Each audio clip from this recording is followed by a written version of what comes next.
Tak bisa dipungkiri bahwa topik seputar kapal selam kini seolah menjadi trending pembicaraan di kalangan warganet. Terlepas dari musibah yang menimpa KRI Nanggala 402 di perairan utara Bali, keberadaan kapal selam asing yang berada di sekitaran laut Indonesia juga ikut menjadi perhatian. Selain kita menyoroti lalu lalangnya kapal selam Prancis, lalu potensi melintasnya kapal selam nuklir Cina, hingga lompatan tinggi pada teknologi kapal selam Singapura, tak bisa dilupakan juga sosok monster bawah laut yang ada di selatan Indonesia.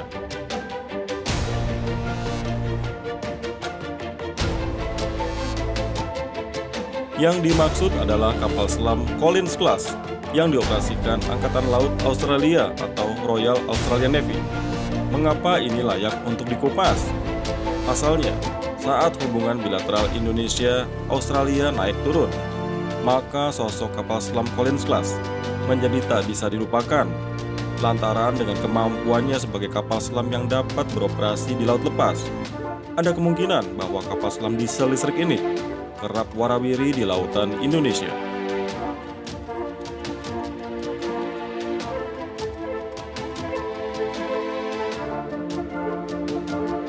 Dalam jagat kompetisi dan eksistensi kapal selam di kawasan Pasifik Selatan, nama Collins Class tak bisa dikesampingkan. Bahkan dari polling yang diselenggarakan Indomiliter pada bulan November 2013, justru menunjukkan bahwa Collins Class sebagai lawan tanding terberat bagi armada kapal selam TNI AL.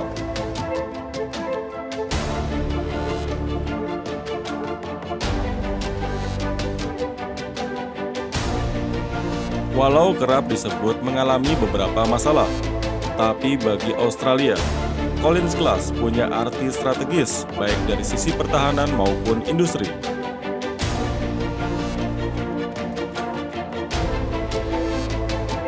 Dirunut dari sejarahnya, Collins Class, desain serta rancang bangunnya dilakukan oleh galangan Kockums Swedia, sementara untuk pembangunan konstruksinya dipercayakan kepada galangan ASC, Australian Submarine Corporation di Adelaide, Australia Selatan. Dari segi pembangunan, Collins Class menjadi rancang bangun alutsista paling kompleks yang pernah dibangun oleh Australia. Waktu konstruksi yang dibutuhkan untuk membangun tiap unit Collins Class mencapai 60 bulan.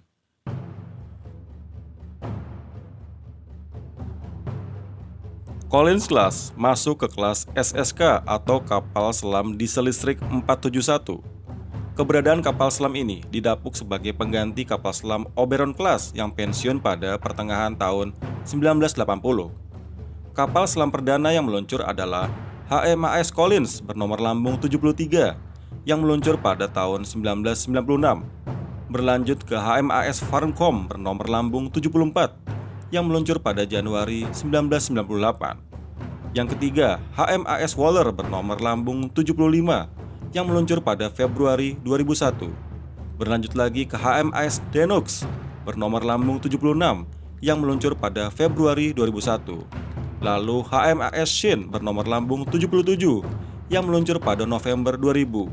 Dan terakhir, HMAS Rankin bernomor lambung 78 yang meluncur pada Maret 2003. Armada Collins Class berpangkalan di Cockburn Sound di Australia bagian barat.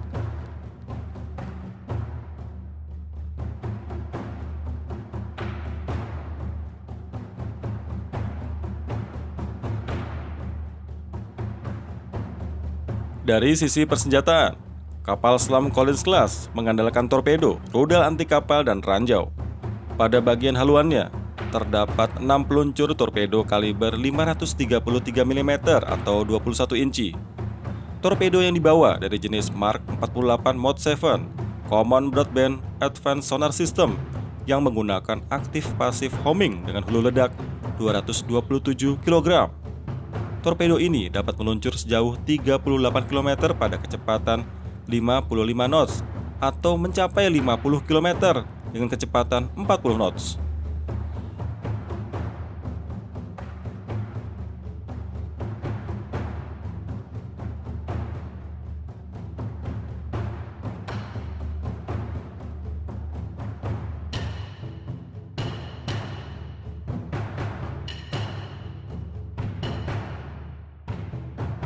Menggunakan peluncur yang sama, juga bisa diluncurkan rudal anti kapal UGM-84C Sub Harpoon yang beroperasi dengan aktif radar homing.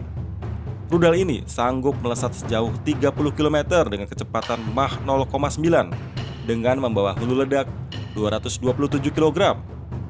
Secara keseluruhan, tiap unit Collins Class dapat membawa 22 torpedo atau rudal.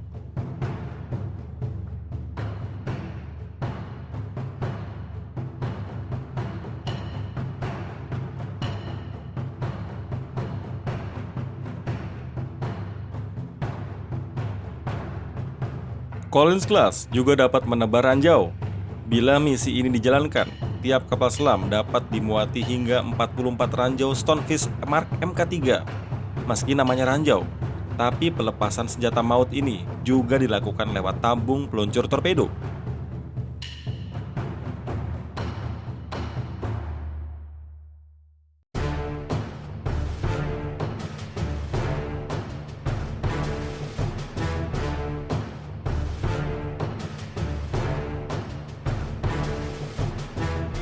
Lantas bagaimana dengan tenaga penggerak?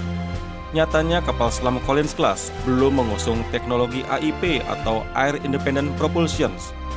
Collins Class ditenagai mesin utama 1 unit Jommen Schneider DC motor bertenaga 7.200 horsepower.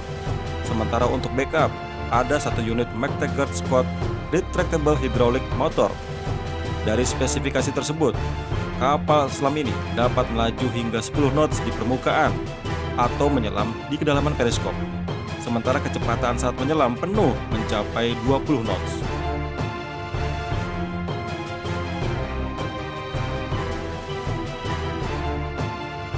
Collins Class punya bobot saat di permukaan 3.100 ton dan bobot saat menyelam 3.407 ton.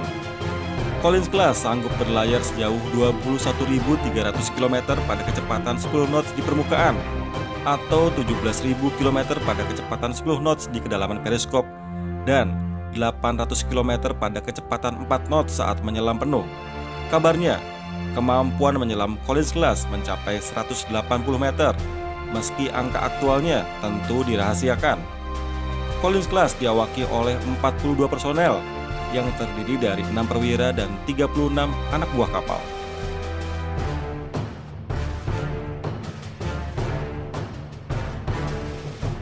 Karena didera beberapa permasalahan teknis, armada Collins Class telah mengalami beberapa proses upgrade dari sisi sensor dan persenjataan. Ada cerita, salah satu Collins Class, yaitu HMAS Farncombe, pada Maret 2007, pernah tersangkut jaring nelayan ketika sedang melaksanakan misi intelijen di perairan Indonesia. Musibah itu nyaris memakan korban beberapa awak kapal selam tersebut.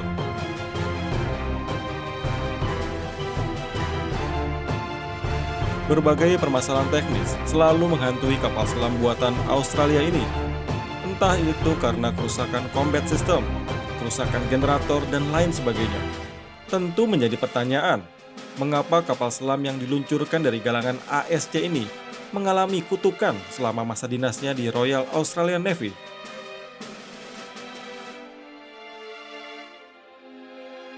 Semua itu berawal dari keinginan pemerintah Australia yang menginginkan operasi kapal selam yang tidak digunakan oleh angkatan laut di dunia. Pemerintahan Australia lebih memilih pendekatan desain daripada off-the-shelf. Kapal selam Collins Class, desain dasarnya adalah mengacu pada kapal selam Vaster Gotland asal Kockums AB Swedia yang kemudian didesain ulang oleh ASC.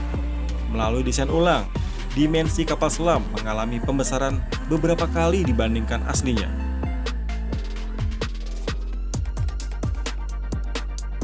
Salah satu contohnya adalah masalah combat system yang menggunakan buatan Rockwell International Amerika Serikat, tidak memakai combat system buatan Eropa yang digunakan oleh kapal selam Vaster Gotland.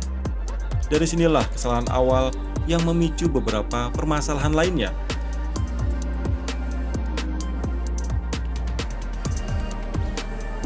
Kapal selam buatan Swedia secara filosofis dirancang untuk beroperasi di perairan Laut Baltik dan bukan di perairan laut dalam atau samudra. Sedangkan kapal selam Collins Class merupakan pembesaran dari kelas Vaster Gotland yang dirancang untuk beroperasi di laut lepas. Namun yang luput dari perhatian para perancang di Australia adalah pembesaran dimensi kapal selam, bukanlah jawaban terhadap kebutuhan operasional yang diinginkan oleh Angkatan Laut Negeri itu. Untuk gambaran, Angkatan Laut Negeri Kangguru memerlukan dana 330 juta US dollar pada 2009 agar semua kapal selam tersebut siap tempur. Itu baru dari sisi dana, belum lagi kerugian dari sisi operasional.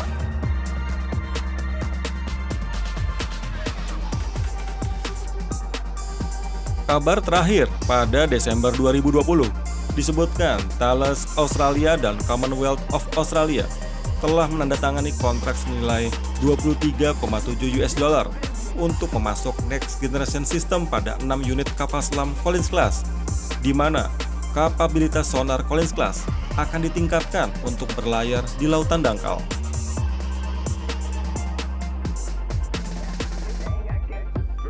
Masih butuh waktu 10 tahun lagi atau baru pada tahun 2030 bagi Angkatan Laut Australia untuk menerima unit perdana kapal selam generasi terbarunya yaitu Attack Class.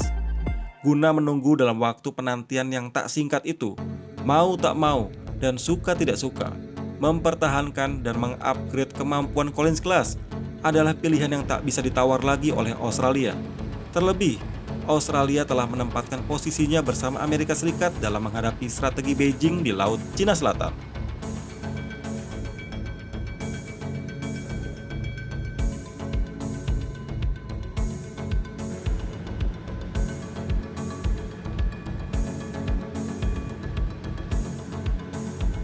Nah, sekian dulu bedah tuntas tentang kapal selam milik negara tetangga. Semoga tayangan ini dapat bermanfaat untuk menambah wawasan kita bersama. Dan bila Anda suka video ini, jangan lupa di like dan subscribe ya. Sampai jumpa pada tayangan konten kami berikutnya. See you!